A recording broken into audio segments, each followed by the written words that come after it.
Son 7 elementos. Y lo bendice. Señor, te doy gracias por estos alimentos que van a alimentar a 20.000 gentes y todavía va a quedar sobra para los perritos. Fíjense en el acto, ¿dónde está el acto de fe? Muchos creen que lo multiplicó y después lo bendice. No, Él lo bendice para que se multiplique. Él le da gracias al Padre por algo que no tiene. Le da gracias al Padre por algo que todavía no sucedió. Por eso es que no te sucedió, porque no le diste gracias al Padre por lo que todavía no te sucedió. No tienen que ver con salvar la reputación de alguien, como en el caso del novio al cual Jesús le transformó el agua en vino. Tampoco tiene que ver con alguien que se estaba por morir o que en su defecto había muerto, como la hija de Jairo, el hijo de la viuda o Lázaro. Tiene que ver con algo que bien podría catalogarse como una necesidad cotidiana, como algo común. Pero de pronto los milagros se meten de manera intrusa en las cosas comunes, cuando uno confía en Él y simplemente le entrega algo significante. Con algo insignificante Él puede hacer grandes milagros. Y el evangelista, uno de los evangelistas, Juan, en el capítulo 6 y el versículo 9 del libro que lleva su nombre, dice, él lo relata de la siguiente forma, esto de hacer un gran milagro con poquito. Dice, algún tiempo después, Jesús se fue a la otra orilla del mar de Galilea, el de Tiberias. Y mucha gente lo seguía porque veían las señales milagrosas que hacía entre los enfermos. Entonces subió Jesús a una colina y se sentó con sus discípulos. Faltaba muy poco tiempo para la fiesta judía de la Pascua. Cuando Jesús alzó la vista, vio una gran multitud, mucha gente que venía hacia él, y le dice a Felipe, ¿dónde vamos a comprar pan para que coma esta gente? No se pierdan esta pregunta que la hace el mismo Señor. No es irónico en lo que está diciendo, tampoco es una pregunta retórica. Realmente el Señor le está preguntando a Felipe, que era vecino del lugar, ¿dónde vamos a comprar comida, lunch, para toda esta gente? Jesús lo dice para ponerlo a prueba, porque ella sabía lo que iba a hacer, opina el evangelista Juan. Ni con el salario de 8 meses, ni con 8 sueldos podríamos comprar suficientes lunch para alimentar a cada uno, responde Felipe con buen tino, porque era la respuesta que tú o yo hubiésemos dado al ver tanta multitud. Pedro le dice, bueno, pero hay un muchacho que ahí tiene 5 pancitos de cebada y 2 pescados. ¿Pero para qué? ¿Qué vamos a hacer con eso para tanta gente? Jesús dice, hagan que se sienten todos como que van a comer. En ese lugar había mucha hierba, mucho césped.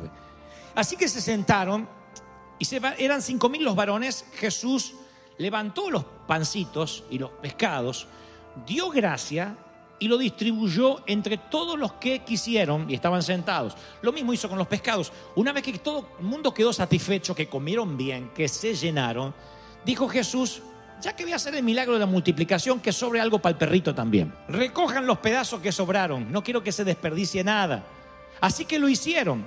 Y con los pedazos de los 5 panes de cebada que les sobraron a los que habían comido, llenaron 12 canastas. 12 canastas para que, no sé, se llevaran a la casa.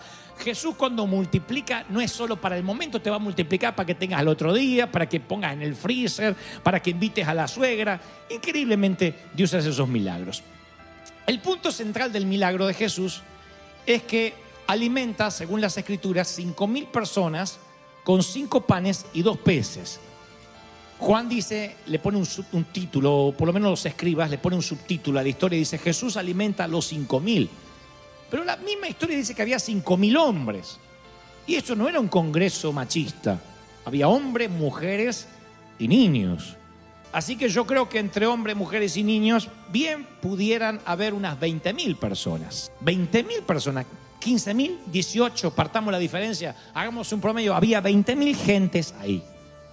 Este es un milagro que tiene que ver con lo cotidiano, porque cada vez que hablamos de algo sobrenatural, siempre estamos pensando necesariamente en el que está diagnosticado con cáncer, el que tiene un problema mental, el que sufre de parálisis, el que está en la pobreza absoluta. Pensamos que categorizamos a los milagros dependiendo de la imposibilidad humana de hacer algo. Pero de pronto el Señor se mete en esto que a mí me encanta, que tiene que ver con lo cotidiano. Y este mensaje va especialmente para personas aquí, porque el Señor me dijo que las traería con este propósito. Personas que dicen, esta es la necesidad que tengo, y no hablo solo en términos económicos, sino en cualquier área de tu vida, y esto es lo que tengo para suplir y no alcanza. Hay personas con necesidades financieras y hay otras personas con necesidades sentimentales y hay otras personas con necesidades de cariño porque sienten una orfandad que se le metió en los huesos y le caló el alma, y miran lo que les falta, miran lo que tienen, y entre el debe y el haber no les alcanza ni para comenzar, no les alcanza ni siquiera para subsanar algo. Como decía mi mamá, por lo menos vamos engañando el estómago picando algo. ¿Te han dicho eso alguna vez?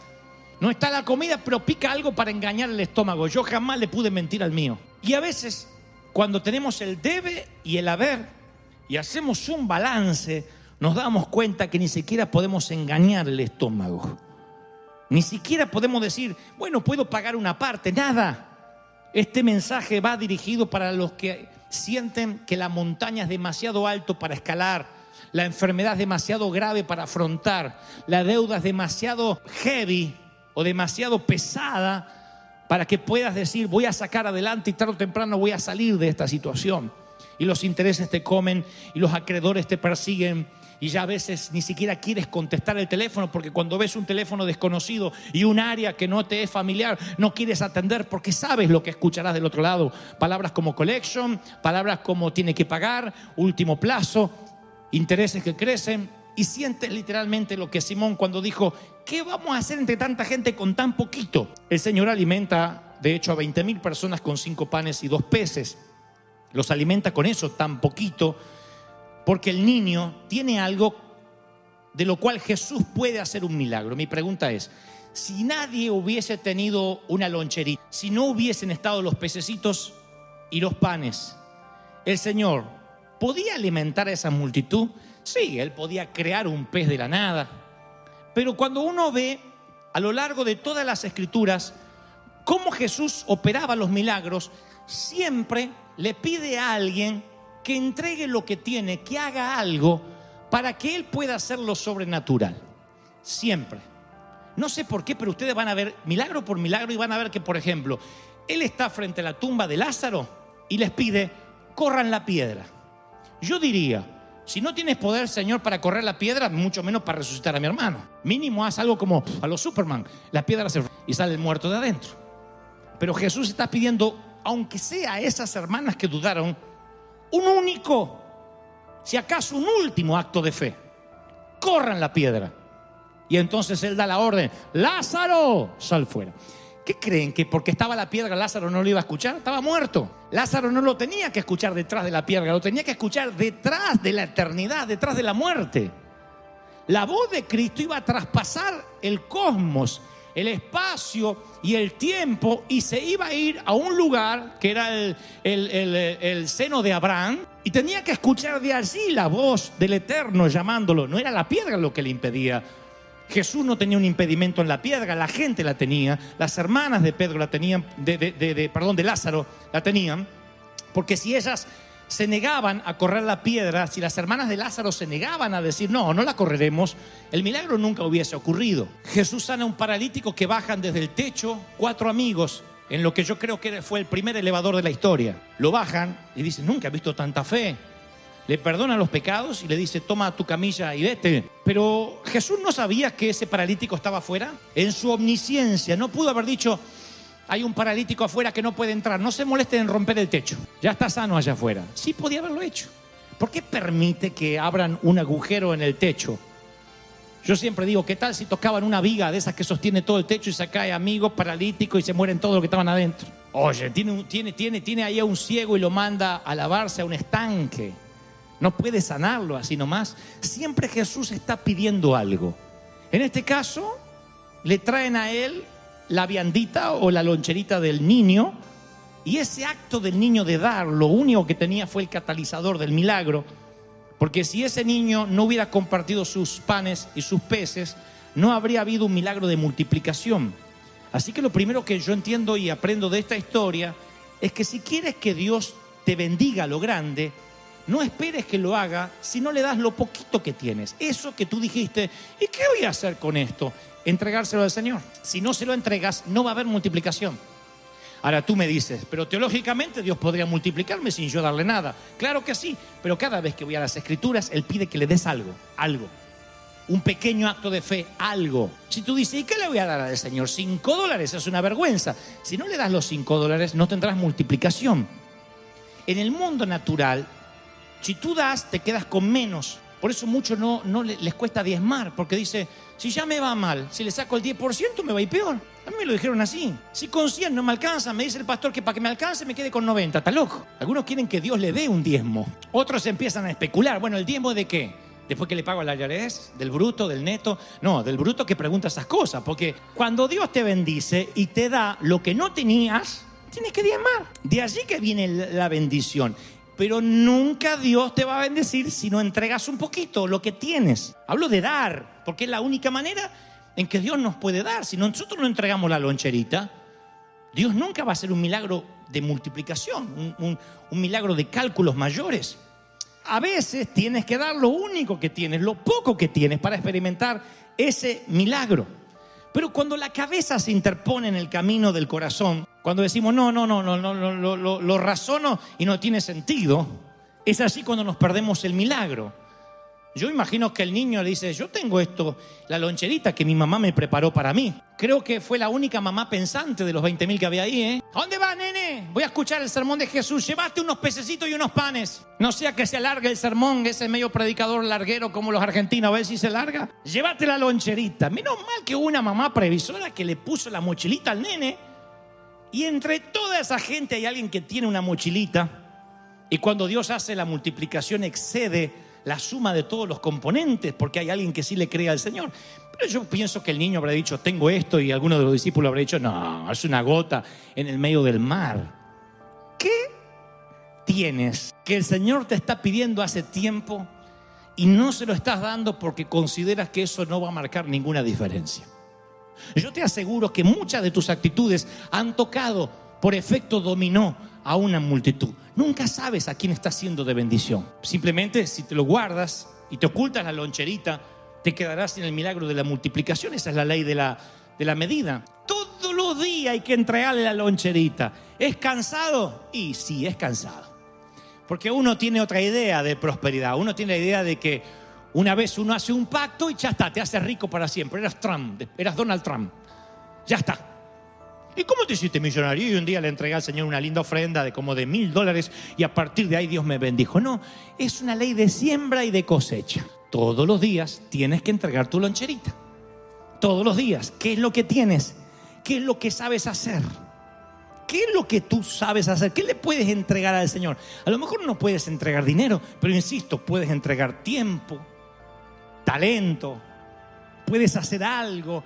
Lo que digo es que esa vianda en las manos de Dios genera siempre algo sobrenatural que no se generaría a menos que se lo des al Señor. Y el Señor dice, nuevas son las misericordias todas las mañanas.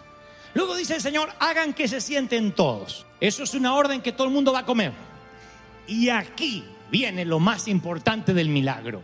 Lo que yo llamo bendecir la comida imaginaria. Esto es uno de los secretos más grandiosos de este episodio bíblico.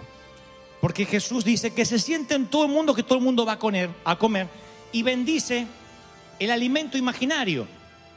Claro, a ver, tenía los 2 pececitos y los 5 panes de cebada, pero para alimentar a 20.000 personas era un alimento imaginario. Es más, alguno habrá pensado, va a comer solo, porque Jesús no hace la multiplicación y después ora para que Dios la bendiga. Dios pide la bendición sobre lo que todavía no se multiplicó. Son 7 elementos.